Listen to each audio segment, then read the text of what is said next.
Shalom, selamat pagi anak-anak yang Mislifa kasih dalam Tuhan kita Yesus Kristus.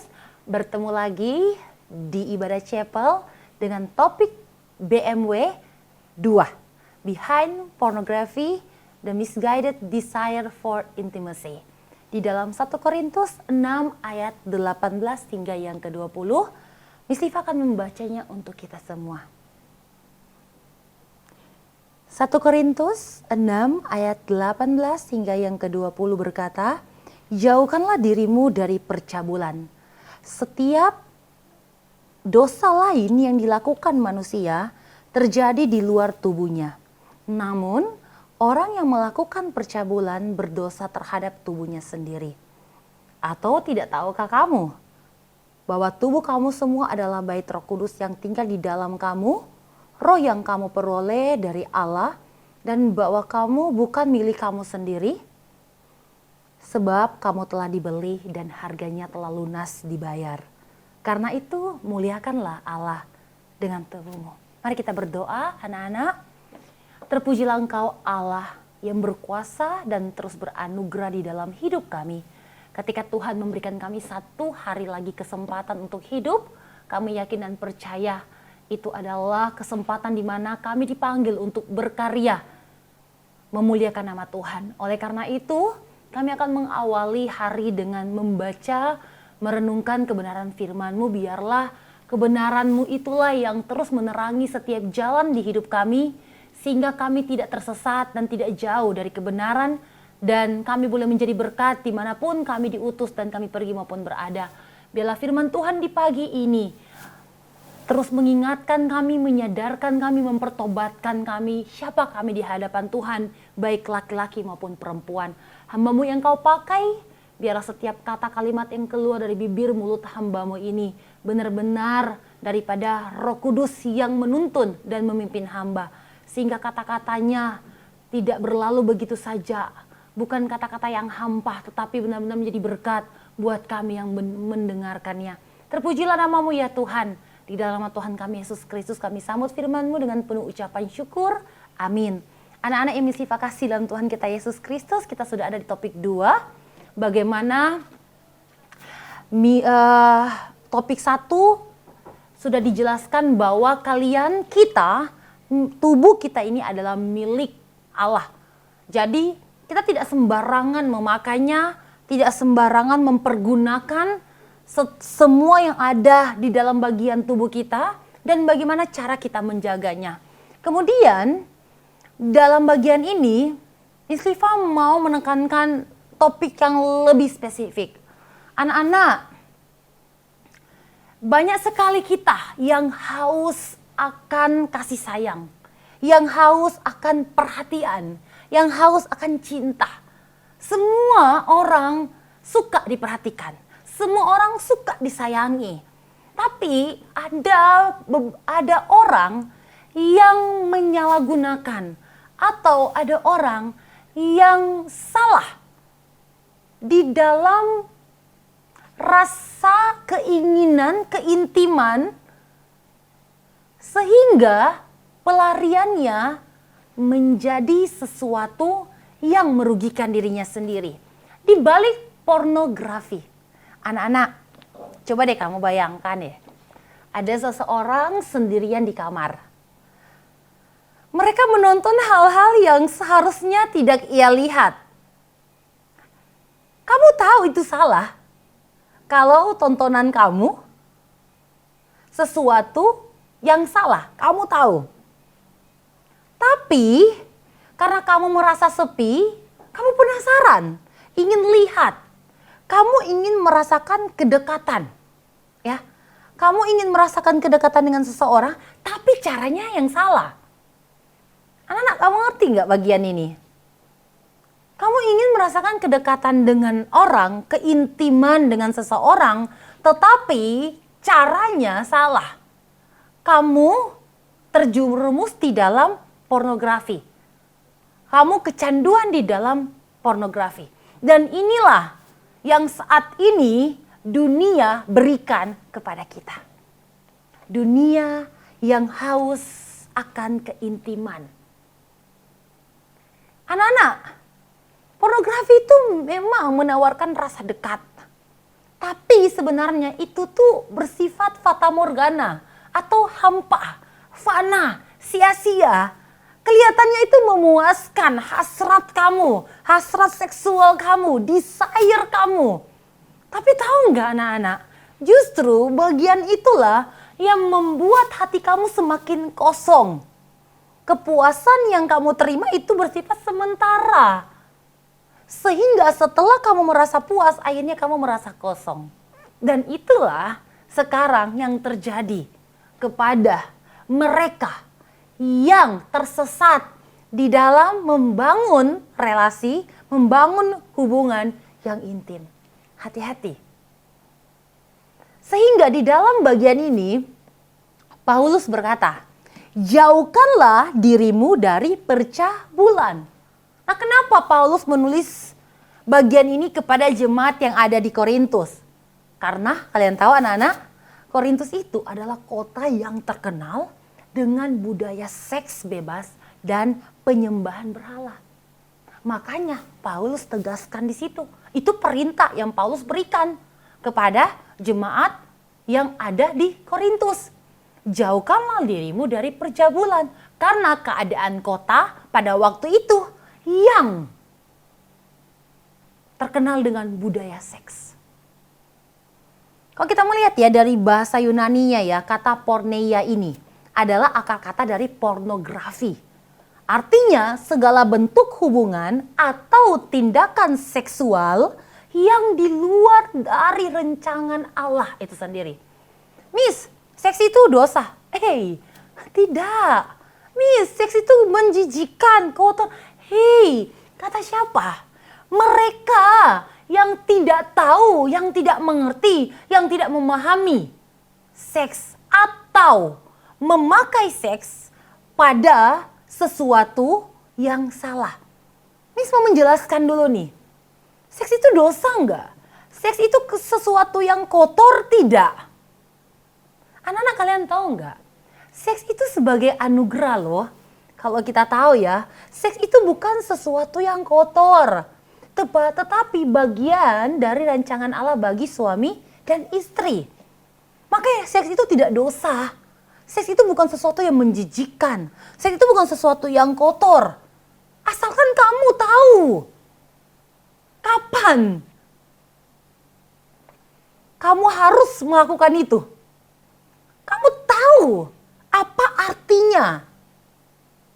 Dalam Kejadian 1 ayat sampai ayat kedua ya, kita melihat ya, di mana Allah menciptakan manusia laki-laki dan perempuan. Lalu berkata bahwa keduanya akan menjadi satu daging. Anak, kamu tahu tujuan seks dalam pernikahan. Seks itu tidak dosa, ingat. Seks itu bukan sesuatu yang kotor dan menjijikan. Seks itu anugerah Allah yang diberikan untuk pasangan suami dan istri di dalam pernikahan yang kudus. Makanya tujuan hubungan seksual dalam pernikahan itu sesuatu anugerah yang Allah berikan. Makanya seks itu jangan dilakukan sebelum menikah. Having sex menormalisasikan, berapa banyak dari kita yang serupa dengan dunia ini. Menormalisasikan having sex sebelum pernikahan.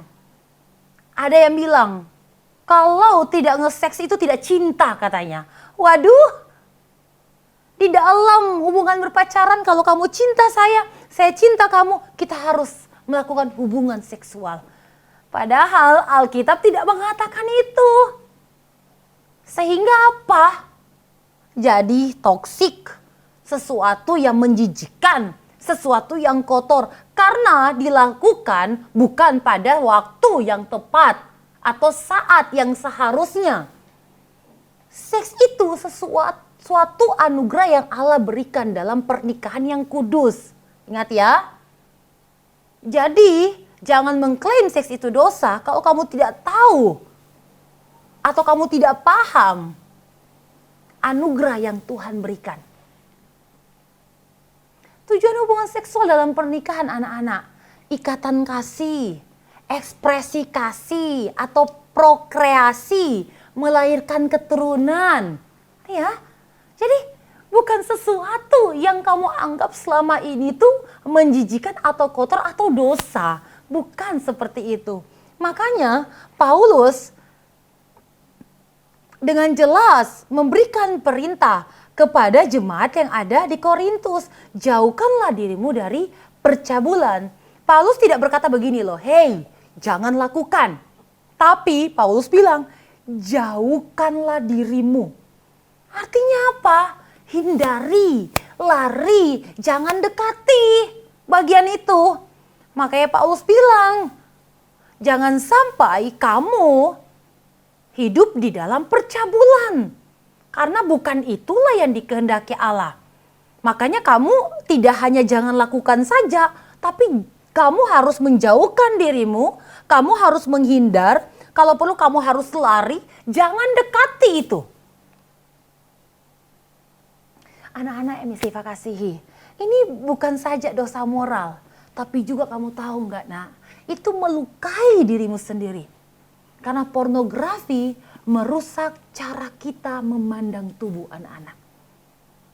Pornografi, kamu tahu ya, merusak cara kamu memandang cinta. Merusak cara kamu memandang kasih sayang itu sendiri. Dan merusak cara kamu memandang orang lain yang adalah image of God. Kamu tahu nggak?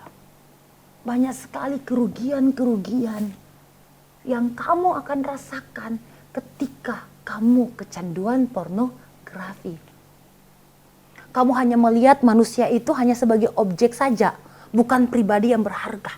Bisa kamu pakai untuk memuaskan hasrat seksual kamu. Padahal bukan seperti itu cara kamu memandang orang lain atau objek atau pribadi yang berharga itu. Karena apa anak-anak?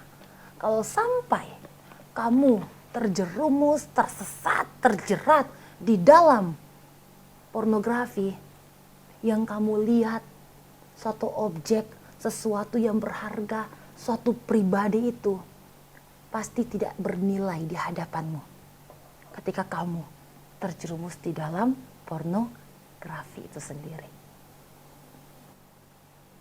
Paulus mengingatkan, tubuh kita, kamu tahu nggak, tubuh kita ini bait Allah loh. Kenapa kamu harus menghindar? Kamu jangan mendekati percabulan itu. Kenapa kamu harus menghindari dan lari? Kalau bisa jangan pernah dekati pornografi itu. Karena Paulus mengingatkan lagi bahwa tubuh kita ini bukan milik kita sendiri.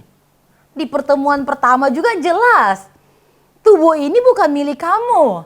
Ini tuh milik Allah loh. Ketika kamu sudah percaya Yesus, Roh Kudus itu tinggal di dalam kita. Seperti bait Allah. Artinya apa anak-anak? Tubuh kita ini suci dan berharga.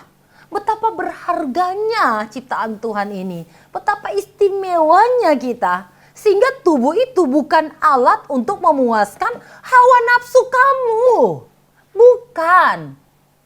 Tubuh bukan alat untuk memuaskan hawa nafsu kamu. Tapi sarana untuk memuliakan Allah. Itulah bagian yang ingin ditekankan di sini.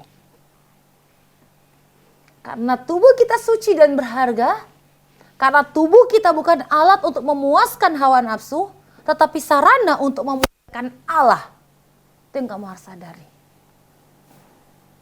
Anak-anak, tahu nggak pornografi itu menipu kita loh. Seperti ada pesan gitu.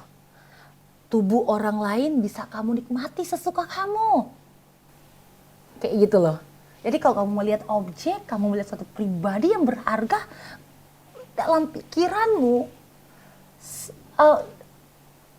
bagaimana matamu memandang suatu objek itu, suatu pribadi itu, seperti dia saya bisa pakai sesuka hati saya.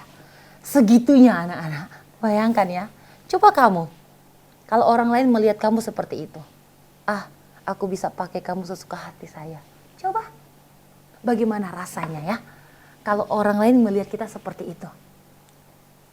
Pasti kita tidak enak. Kita merasa dilecehkan.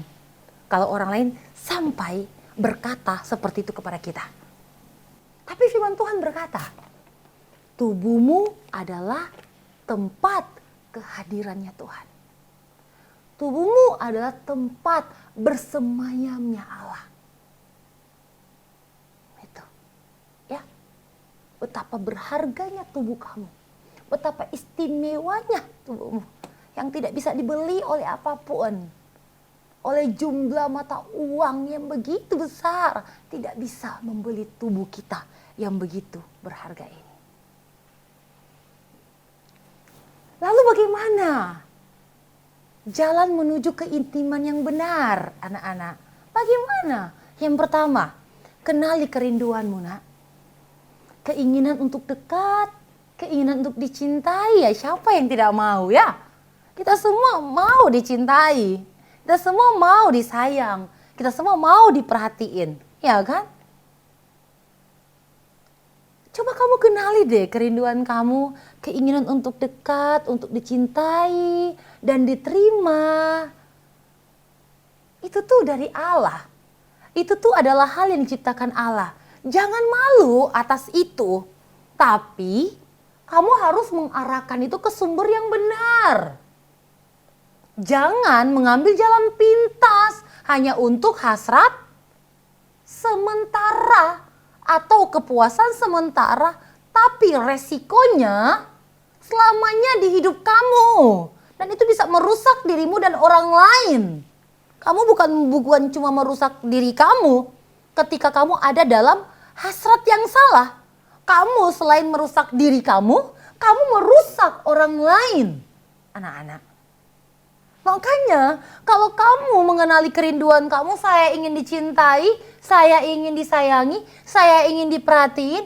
Ya, itu tuh perasaan emosi yang Tuhan berikan. Dan jangan malu atas itu, tapi arahkanlah ke sumber yang benar. Bilang ke Tuhan, karena Tuhan yang mencintai kita, yang menyayangi kita, yang mengasihi kita. Dia memberikan anaknya yang tunggal untuk kita. Sebenarnya kita tidak kekurangan kasih, nak. Tidak. Karena Allah mengirimkan anaknya yang tunggal, yaitu Yesus Kristus, datang ke dunia taat sampai mati di atas kayu salib. Hanya untuk menebus dosa kita. Dan itulah bukti kasihnya. Betapa Tuhan mengasihi kita. Betapa Tuhan begitu mencintai kita. Memperhatikan kita. Jadi sebenarnya orang percaya tidak pernah kekurangan kasih sayang. Wah, Miss paling suka bagian ini. Kalau kita menyadari sebenarnya kita orang percaya tidak pernah kekurangan kasih sayang. Karena kasih Allah cukup untuk kita. Anugerahnya cukup bagi saya. Kalau Miss mau bilangnya, Tuhan terima kasih. Anugerahmu, kasih karunia cukup bagi saya. Beranilah berkata tidak pada kepalsuan anak-anak. Pornografi hanya meniru keintiman. Tetapi tanpa kasih. Tanpa tanggung jawab. Tanpa kehadiran sejati. Itu ya. Nah, bina relasi yang kudus dan nyata. Makanya Miss Siva selalu bilang, hei anak-anak, ayo mulai dari membangun hubungan yang sehat. Dengan teman-teman, dengan orang-orang sekitar. Tapi kamu tidak bisa membangun hubungan yang sehat kalau hubungan kamu dengan Allah tidak sehat. Makanya itu, carilah Allah terlebih dahulu. Binalah hubungan yang intim kepada Allah. Arahkanlah desire kita kepada Allah yang memuaskan hasrat kita. Sehingga ketika kita membina hubungan yang intim, yang dekat, melekat dengan Allah, yang terjadi adalah anak-anak, kita tidak kekurangan kasih sayang. Karena pasti relasi yang benar dengan Allah itu akan terlihat dengan relasi yang sehat dengan keluarga, sahabat, teman-teman, dan komunitas rohani kita. Makanya nak, kalau Miss mau bertanya, Sudahkah kamu saat ini membina keintiman dengan Kristus? Bagaimana? Coba deh kamu berpikir, bagaimana hubungan dengan Tuhan sejauh ini? Apakah saya benar-benar sudah membangun kedekatan, hubungan erat dengan Allah atau tidak? Coba deh kamu berpikir. Anak-anak yang Miss Liva kasihi, kalau kamu sadar bahwa Yesus mengenal dan mengasihi kamu sepenuhnya, tidak setengah-setengah, kamu tidak perlu mencari kasih palsu. Nah, kamu tidak perlu mencari kenikmatan sesaat itu. Kamu tidak butuh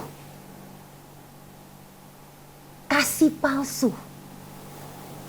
Kalau kamu benar-benar mengenal dan mengasihi Allah sepenuhnya, kamu tidak perlu mencari kasih palsu di tempat yang lain. Oleh karena itu, anak-anak yang Miss Liva kasih dalam Tuhan kita Yesus Kristus, nah, pornografi bukan hanya dosa moral loh. Itu adalah jawaban yang salah atas kerinduan, ya.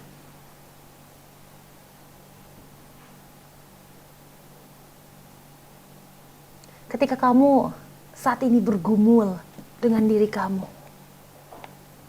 yang sedang dalam kecanduan pornografi, ketika kamu ada pada hasrat seksual yang salah, mencari pembenaran pada hal yang tidak benar, nah ayo, belum terlambat. Tuhan selalu menunggu kita kok.